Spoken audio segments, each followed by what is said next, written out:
Bonjour à tous les amis, bienvenue sur la chaîne Reptistore, je suis très heureux de vous retrouver une nouvelle fois. Aujourd'hui on va parler d'une espèce que j'aime bien, où je me suis découvert une passion depuis quelques mois. On va parler des Varanus acanthurus. Avant de commencer cette vidéo, je tiens énormément à remercier Yann Molinier qui est le nouveau VIP de la chaîne. Si toi aussi tu veux devenir VIP de la chaîne, soutenir la chaîne, tout simplement tu vas dans la description de la vidéo, tu as un lien, tu cliques dessus, tu as 4 niveaux de VIP, tu choisis celui que tu veux, tu as différents avantages, c'est un gros soutien que tu apporteras à la chaîne et je t'en remercie énormément. Je t'invite à aller voir, même si tu es juste curieux, de voir les avantages que tu peux avoir et en même temps ça permet de soutenir la chaîne. Bref, passons à la vidéo. Aujourd'hui je vais vous parler de 2 spécimens de Varanus acanthurus. Normalement c'est un couple, donc la femelle que vous connaissez, le mâle que je vous ai déjà présenté dans une vidéo. C'est 2 spécimens jeunes qui ont 1 an. Vous allez voir par contre il y a une grosse différence de taille entre les deux. Le mâle je suis pas du tout content, je l'ai acheté dans un endroit dont je ne citerai pas, mais était vendu pour un spécimen de 1 an. Il faut savoir que la femelle a 1 an aussi. Elle mange très peu la femelle, donc c'est pas forcément un gros spécimen, mais elle est déjà le double du mâle. Et le mâle mange quasiment rien. Il mange quand même, mais quasiment rien. Il a une croissance très lente. Bref, je suis pas très content de l'endroit où je l'ai acheté, parce que j'aurais bien aimé savoir ça avant de l'acheter. Surtout que je suis pas passé par le circuit pro, je suis passé par le circuit perso, donc j'estime que c'est pas forcément un animal qui valait le prix déjà auquel je l'ai acheté, mais aussi j'aurais bien aimé savoir que c'était un animal qui était en retard de croissance et qui ne mangeait quasiment pas. Bref, je vais vous présenter les spécimens ainsi que leur terrarium. Donc on a le premier terrarium ici du mâle, que vous avez peut-être vu sauter juste ici. On va se rapprocher un petit peu. Donc le terrarium du mâle, très classique, on est sur un terrarium en verre avec un tout petit peu de déco. En substrat, on a mis de la terre naturelle de jardin avec une gamelle d'eau, voilà. Assez simple pour le moment, afin de pouvoir tout lui apporter pour son bon développement. Donc là on a le mâle, hop là. Donc il est très peureux, très craintif quand même. Mais c'est pas pour autant que c'est un animal qui est très stressé, il est quand même plutôt assez curieux. Donc je pense que là avec le contre-jour vous voyez pas très bien, je vais mettre la lumière. Voilà, là on le voit beaucoup mieux, donc c'est un petit mâle, vous voyez, un spécimen qui a 1 an, vous voyez la taille, hein, voilà, il n'y a pas besoin d'en dire plus. Il est en mue là actuellement, je vois, donc c'est bien. Il mange quand même, pas à la pince, il mange de temps en temps quelques criquets, quelques grillons, quelques blattes qui sont lâchés dans son terrarium, mais c'est pas la folie.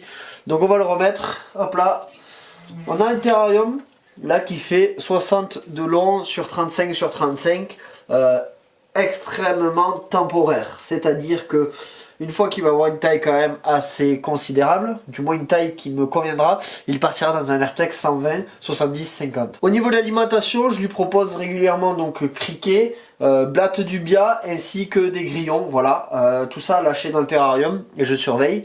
Bien entendu, mais voilà, il ne mange pas du tout à la pince, il en a peur, il ne vous prend vraiment pas à la pince. J'ai déjà essayé plusieurs types de proies à la pince, comme des rosets de souris décongelés, des vers de farine.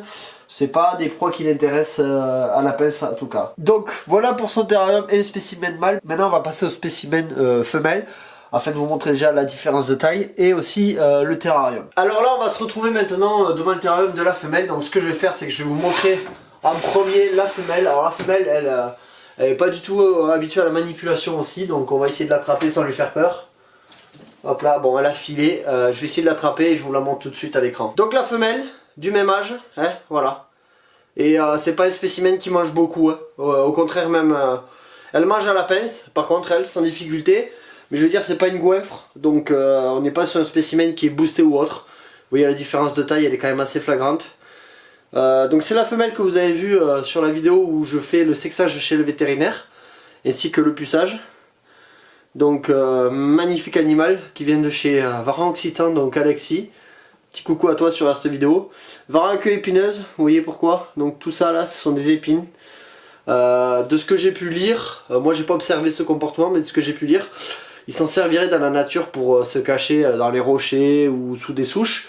Et avec la queue en fait ils vont venir bloquer l'entrée comme ça, avec leur piquant afin de prévenir toute agression ou autre. Donc spécimen qui doit faire une petite trentaine de centimètres maintenant. Voilà, bien vif comme vous pouvez le voir.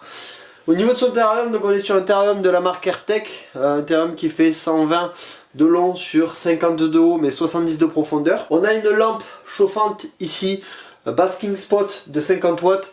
Alors 50 watts c'est pas énorme vous me direz, mais c'est la gamme basking spot. La gamme basking spot fait qu'en fait il y a un rayon chauffant très intense. Donc au point le plus chaud là par exemple ici on a quand même un bon 45-50 degrés facile. Donc d'ailleurs je viens de voir que la pierre est un petit peu décalée, donc on va la remettre, voilà. Et on a ici une branche aussi qui permet à l'animal vraiment de pouvoir se chauffer au plus proche, voilà.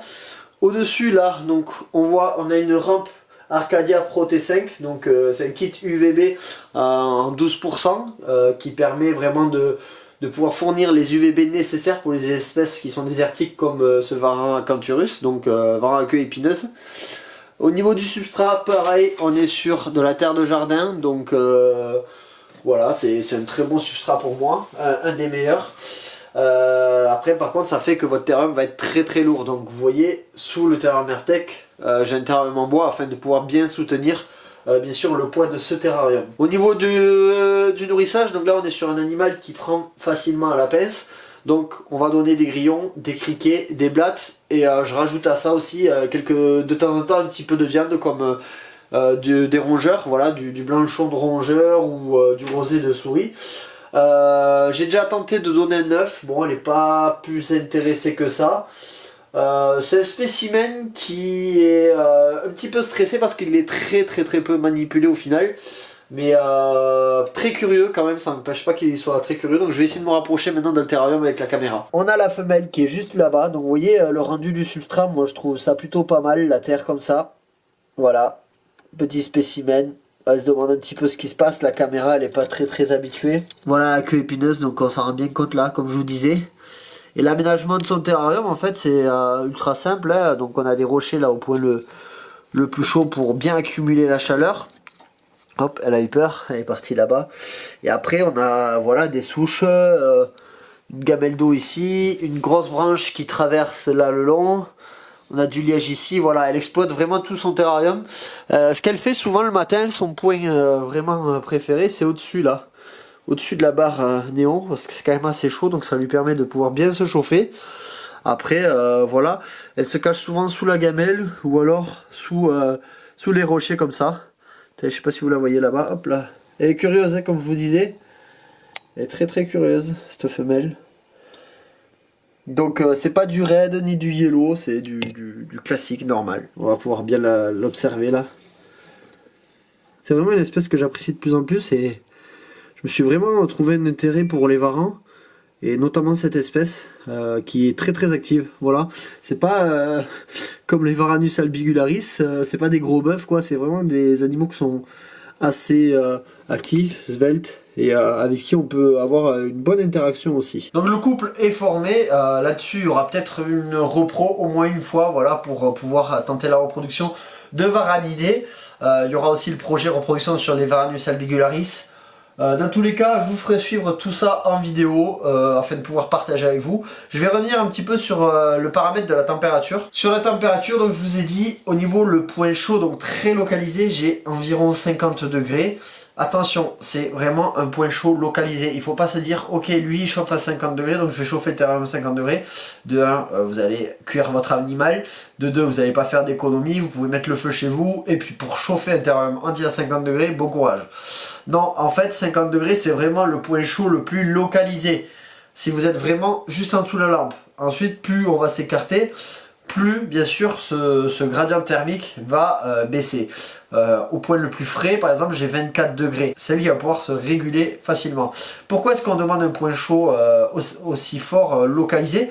Ça va permettre au varan en fait de pouvoir accumuler un maximum de chaleur en très peu de temps. Vous inquiétez pas, votre varan ne va pas du tout se brûler, au contraire, il va accumuler la chaleur très vite pour pouvoir ensuite aller chasser et pouvoir bien sûr se mettre à l'abri plus vite pour être moins exposé aux prédateurs. Un bon gradient thermique, donc de 50 jusqu'à 24 degrés sur tout le terrarium, et là on est vraiment très bien. Faut pas hésiter aussi à avoir un coin un petit peu humide. Par exemple moi, sous la gamelle d'eau, c'est quand même pas mal humide, c'est fait exprès pour pouvoir revoir bien sûr en période de mue ou quand elle en a envie, de pouvoir aller dans un coin plus frais, et elle y est quand même assez régulièrement, notamment la nuit. Elle va souvent la nuit se réfugier sous la gamelle d'eau. Donc moi quand je change l'eau, je verse un petit peu sous la gamelle d'eau et puis après je change l'eau.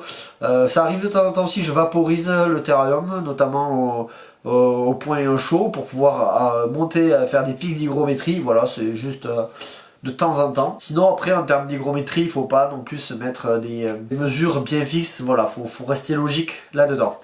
Voilà les amis, on arrive à la fin de cette vidéo. Je vous remercie, n'hésite pas à liker et à t'abonner si c'est pas encore fait. Je te remercie. Si tu veux devenir VIP, allez voir dans la description le lien pour être VIP. Et je vous dis à très bientôt sur la chaîne Repti Store.